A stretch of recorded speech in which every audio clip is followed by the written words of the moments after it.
అలసిన మీ శరీరానికి శక్తి, బలం, ఆరోగ్యం కావాలా? Second Shilajit resin. Hi, hello, నమస్తే, welcome back to our channel. నేను మీ వైషు. ఈ మధ్య కాలంలో వయసు మళ్ళిన తర్వాత, కొంచెం వయసు పైబడిన తర్వాత రెండో పెళ్లి మీద ఎక్కువ ఇంట్రెస్ట్ చూపిస్తున్నట్లు చూస్తున్నాం మనం ఈ మధ్య వీడియోస్లో. నాకు ఇంత ఆస్తుంది, నేను ఒంటరిగా ఉన్నాను, నాకు ఒక అమ్మాయి కావాలి, 30-40 సంవత్సరాలు ఉన్న అమ్మాయి అయినా పర్లేదు, నేనే మొత్తం చూసుకుంటాను, నా ఆస్తులన్నీ ఇస్తాను, నాకు కానీ ఒక పెళ్ళి కావాలి. రెండో పెళ్లి మీద ఈ మధ్య వృద్ధాప్యంలో ఉన్న పెద్దవాళ్ళందరికీ ఇంట్రెస్ట్ వస్తుందని చెప్పుకోవచ్చు. అంటే ఎందుకని అంటే తల్లిదండ్రులు ఒంటరిగా మిగిలిపోవడం వలన, లేకపోతే పిల్లలు వాళ్ళని వదిలేసి వెళ్ళిపోవడం వలన, ఎందుకని అలా మారిపోతున్నారు అనుకోవచ్చు. ఈ విషయం గురించి మాట్లాడడానికి ఈరోజు నాతో పాటు సోషల్ యాక్టివిస్ట్ కృష్ణకుమారి గారు ఉన్నారు. మేడంతో మాట్లాడదాం. Hello ma'am. హలో, నమస్తే మ్యామ్. నమస్తే. సో పెద్దవాళ్ళు అంటే ఇంతకు ముందు మనకే కథలు చెప్తూ, అంటే అమ్మమ్మలు తాతయ్యలు అయిన తర్వాత ఇంట్లో ఉన్న మనవాళ్ళకి మనవరాళ్ళకి కథలు చెప్తూ అలా కాలం వెళ్ళదీసేవారు, టెంపుల్స్కి తిరుగుతూ. ఇప్పుడు లేదు, వాళ్ళ పని వాళ్ళు చూసుకుంటున్నారు, నన్ను అందరూ వదిలేశారు, నా పాటికి నేను ఉన్నాను, నేను కూడా రెండో పెళ్లి చేసుకొని బాగుండాలనుకుంటున్నారు. ఇది మంచిగా చూడొచ్చా, చెడుగా చూడొచ్చా, అసలు ఎలా చూడొచ్చు అంటారు మ్యామ్? నేనైతే అవసరంగా చూడొచ్చు అంటున్నా.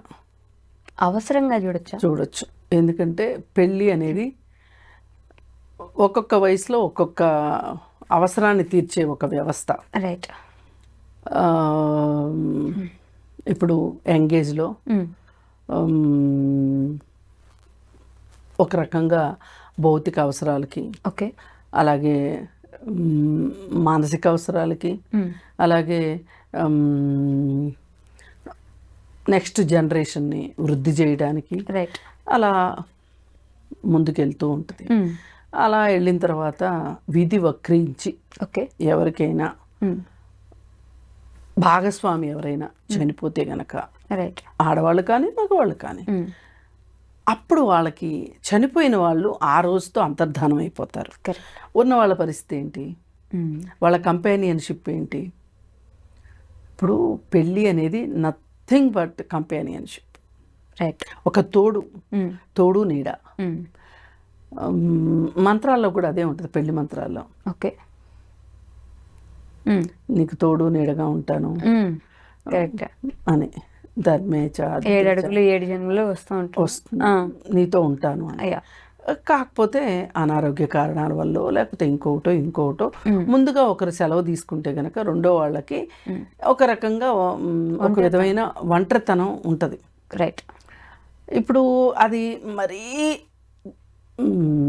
ఒక 70 ఏళ్ల వయసు వచ్చిన తర్వాత పార్ట్నర్ చనిపోయారనుకోండి, అది వేరు విషయం. ఓకే. కొంతమందికి 40లోనూ 50లోనూ పార్ట్నర్స్ చనిపోతారు. కరెక్ట్. చనిపోయినప్పుడు చాలామంది ఇంకో పెళ్ళికి హెసిటేట్ చేస్తారు, ఆడవాళ్ళు కావచ్చు మగవాళ్ళు కావచ్చు. ఎందుకు పెళ్ళికి విముఖతగా ఉంటారు వాళ్ళు అంటే, వాళ్ళకి పిల్లలు ఉంటారు. ఈ వయసులో ఇంకొకరిని తీసుకుని వచ్చి జీవితంలోకి, ఈ పిల్లల జీవితం ఏమవుతుంది, వచ్చిన వాళ్ళు పిల్లల్ని సరిగా చూసుకుంటారా చూసుకోరా, ఇలాంటి రకరకాల భయాలు ఉండి రెండో పెళ్లి మాట ఎత్తరు. ఓకే.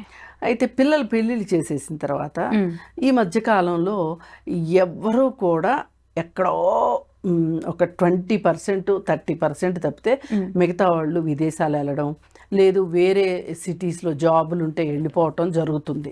అప్పుడు వీళ్ళు పూర్తిగా ఒంటరి వాళ్ళు అయిపోయే పరిస్థితి ఉంటుంది.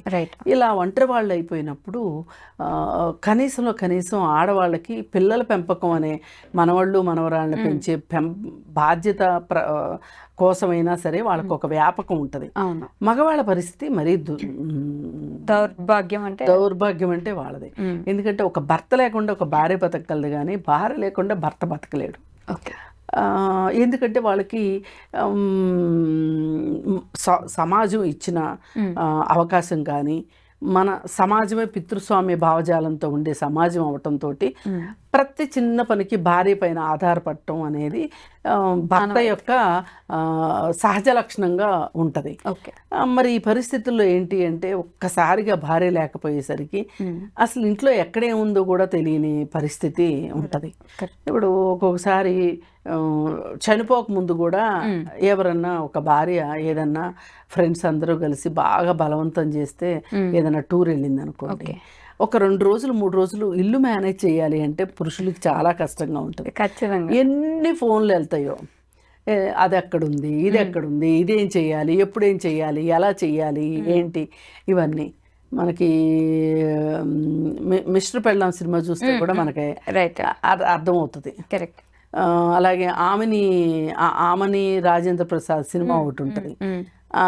దాంట్లో ఆమని ఆఫీస్కి వెళ్తూ చెప్తుంది అనమాట, చెడ్డోడికి ముందు పెరుగన్నం పెట్టి తర్వాత పప్పన్నం పెట్టాలి అని. ఇలాంటి వేషాలు నా దగ్గర నడవు, ఎలా పెట్టాలో నాకు తెలుసు, ముందు పప్పన్నమే తినాలి తర్వాతే పెరుగన్నం తినాలి అంటే వాడు నేను తిన్న పొమ్మంటాడు. ఓకే. అలా తిననని మారం చేస్తే వాడిని ఒక బీరువా ఎక్కిస్తాడు. అంటే పిల్లల్ని పెంచడం అనేది అంత ఈజీ టాస్క్ అయితే కాదు. అయితే ఇక వాడు చేసే అల్లరి మామూలుగా ఉండదు. ఇలాంటి పరిస్థితుల్లో ఛాలెంజ్గా తీసుకుని నేనెందుకు ఇవన్నీ నిర్వర్తించలేను అనే ఒక ఛాలెంజ్ తీసుకోవటానికి మగవాళ్ళు ఇష్టపడరు. రైట్. రీజన్ ఏంటి అంటే పని అనేది జెండర్కి సంబంధించింది అనుకుంటారు చాలా మంది. పనికి జెండర్కి సంబంధమే లేదు. ఇది తెలుసుకున్న మగపిల్లలు భవిష్యత్తులో భార్యల దగ్గర మంచి మార్కులు కొట్టేస్తారు. నన్ను అడిగితే కీచులాటలు చాలా తక్కువ వస్తాయి. అందుకోసం ఏంటి అంటే మనం చిన్నప్పటి నుంచినే పిల్లల్ని జెండర్ బయాస్డ్గా పెంచకూడదు. ఆడపిల్లైనా మగపిల్లైనా ఒకే పని చేయాలి అన్నట్టు పెంచాలి. రైట్. ఇలా పెంచకపోవటం వల్ల ఏం జరుగుతుంది అనేది మనం చూసాం. ఇప్పుడు ఒకవేళ భార్య ఊరెళ్తేనే వీళ్ళు తట్టుకోలేని వాళ్ళు, నడిపించలేని వాళ్ళు, ఇంటిని నిర్వహించలేని వాళ్ళు అసలు హఠాత్తుగా భార్య చనిపోతే ఏం చేస్తారు? ఇది క్వశ్చన్ మార్క్ అనమాట. అయితే ఇలాంటి పరిస్థితుల్లో సరే పిల్లల పెళ్ళిళ్ళు అది అయిన తర్వాత ఒకవేళ భాగస్వామి చనిపోతే ఆడవాళ్ళకంటే ఏంటి అంటే ఆడవాళ్ళని కొన్ని సినిమాల్లో కూడా చూపిస్తారు. అమ్మని నేను ఉంచుకుంటా అంటే నేను ఉంచుకుంటా అంటారు. 2 కొడుకులు ఉంటే, ఎందుకంటే అమ్మ ఉంటే ఏదన్నా చేసి పెడుతుంది, చేస్తుంది. నాన్నకైతే మనమే సేవలు చేయాలి అని నాన్న వద్దు అంటారు. ఇలాంటి పరిస్థితులు అన్నీ చూసేసిన తర్వాత, అన్నీ అయిపోయిన తర్వాత, ఇప్పుడు ఈ భార్య చనిపోయింది అనుకోండి, భర్తకి అతని పరిస్థితి ఏంటి? కొడుకులు తీసుకెళ్తామని అనరు, ఏదో మొక్కుబడిగా అంటారు. నాకు తెలిసి ఎక్కడో కొంతమంది తప్పితే భార్య చనిపోయిన తర్వాత చనిపోయిన భర్తలు నేను చాలా మందిని చూశాను. మనం తీస్తే గనక ఎక్కడైనా సరే భర్త లేని వితంతువులు మనకి చుట్టూ కనిపిస్తారు. భార్య చనిపోయిన వాళ్ళు చాలా తక్కువ మంది కనిపిస్తారు. ఈ ప్రాసెస్లో రెండో పెళ్లి చేసుకోవడం తప్పేంటి? అంటే ఇప్పుడు చేసుకోవడం తప్పు కాదు, కాకపోతే అసలు విషయం ఇక్కడే ఉంది. ఇప్పుడు ఆయనకు ఒక 50 ఏళ్ళు అనుకుందాం. ఆయన చూసుకోవాల్సింది ఎవరిని? ఓ 45 ఏళ్ళ ఆవిడ్ని, ఎవరైనా ఒక యంగ్ విడో అయిన ఆవిడ్ని, బాదరబందీ లేని ఆవిడ్ని చేసుకోవచ్చు. లేదు తనకంటే 1 సంవత్సరం 2 సంవత్సరాలు పెద్దదైనా పర్వాలేదు, కంపెనీషిప్ కోసం పోని ఆ సేవలే అనుకుందాం. తప్ప ఒప్ప అనేది వేరే విషయం. ఈ జెండర్ బయాస్డ్ సేవలే అనుకుందాం. వాటి కోసమైనా చేసుకున్నా కానీ అది ఎవరికి అభ్యంతరం కలిగించే విషయం కాదు. కాకపోతే ఈ మధ్య ఒక బ్యాడ్ టెండెన్సీ వచ్చింది. ఒక 60 ఏళ్ళ ఆయన ఒక 20 ఏళ్ళ అమ్మాయిని పెళ్లి చేసుకున్నాడు. ఇది దుర్మార్గం. ఇలాంటివి జరగకూడదు. తనకైతే రెండో పెళ్ళి, కానీ భార్యకి మట్టుకు రెండో పెళ్ళి ఉండటానికి వీల్లేదు అనుకునే వాళ్ళు కూడా ఉంటారు కొంతమంది.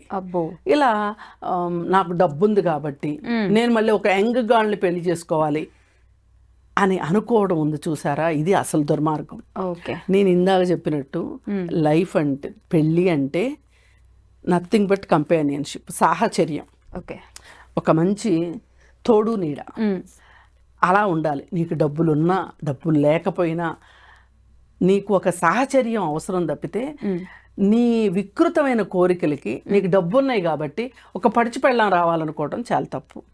పైగా కొంతమంది ఏం చేస్తారంటే మగాయన చేసుకుంటే మటుకు తప్పేంటి, ఆడవాళ్ళు చేసుకోవద్దు అంటారు.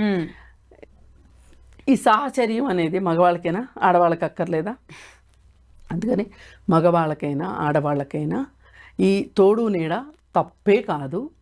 కాకపోతే ఒక్కటే, ఈ డబ్బు ఉంది అనే ఒక పొగరుతోటి నేను ఒక మనిషిని కొనుక్కోగలను అనే ఒక మనస్తత్వంతో ఒక చిన్న అమ్మాయిని చేసుకోవడం అనేది మటుకు చాలా దుర్మార్గం. ఇది చాలా తప్పు కూడా. మీకు ఇంకో ఆశ్చర్యకరమైన విషయం చెప్తాను. రియల్ ఎస్టేట్లో డిఎల్ఎఫ్ అనే చాలా పెద్ద కంపెనీ ఉంది. ఇండియాలో అదే నంబర్ 1 రియల్ ఎస్టేట్లో. అయితే డిఎల్ఎఫ్ ఆయన రియల్ ఎస్టేట్ కంపెనీలన్నిటిలోకి అతి ఎక్కువ ధనవంతుడైన వ్యక్తి కూడా అనమాట. ఆయన సంసింగ్ ఉంటారు. ఆయన పెళ్లి చేసుకున్నారు. ఏ ఏజ్లో? 80s ఆ ప్రాంతంలో. ఆయన వయసు 80 ఉన్న టైంలో ఇంకొక ఆమెను పెళ్లి చేసుకున్నారు. ఆమె వయసు అది పెద్ద తప్పుగా అనుకోవాల్సినంత మ్యాటర్ కాదు. అయితే మరి ఆ వయసు ఆయన ఎందుకు చేసుకున్నారు పెళ్ళి అంటే సాహచర్యం. ఎందుకంటే పిల్లలందరూ పెద్దవాళ్ళు అయిపోయారు. వాళ్ళెవరూ ఈయన్ని పట్టించుకునే స్థితిలో లేరు. వాళ్ళ బాధ్యతలు వాళ్ళకు ఉన్నాయి, వ్యాపార బాధ్యతలు కావచ్చు, కుటుంబ బాధ్యతలు కావచ్చు. ఈయన నేను ఒంటరిగా ఎందుకు ఉండాలి అనుకున్నారు, పెళ్లి చేసుకున్నారు. ఇట్లా చాలా మంది చేసుకునే వాళ్ళు ఉన్నారు. కాకపోతే ఒకటే దుర్మార్గం, ఆ ఏజ్ గ్యాప్ అనేది మట్టుకు చాలా తప్పు. అది కాకుండా కేవలం మంచి ఒక తోడు నీడ కోసం చేసుకోవడం మట్టుకు తప్పులేదు. Okay ma'am, thank you so much. Thank you. నిజంగా ప్రస్తుతం ఉన్నటువంటి సమాజం దేనికి ప్రయారిటీ ఇస్తుంది? ఆర్థిక సంబంధాల చుట్టూ మాత్రమే తిరుగుతుంది. మళ్ళీ ఎన్నికలంగానే చాలా విరక్తి కలుగుతాం. మంచి అనిపిస్తుంది కదా, లేడీస్ కూడా ఛాలెంజింగ్ జాబ్స్ చేసినప్పుడు చాలా బాగుంటది. ట్రాఫిక్ అసిస్టెంట్స్ గా నియమించిన ట్రాన్స్జెండర్స్ అందరితో సాల్యూట్ చేయించుకుంటున్నారు. ఫుడ్ డెలివరీ ఇవ్వటానికి వెళ్ళినటువంటి డెలివరీ బాయ్ అనిల్ పై కళ్ళ ముందు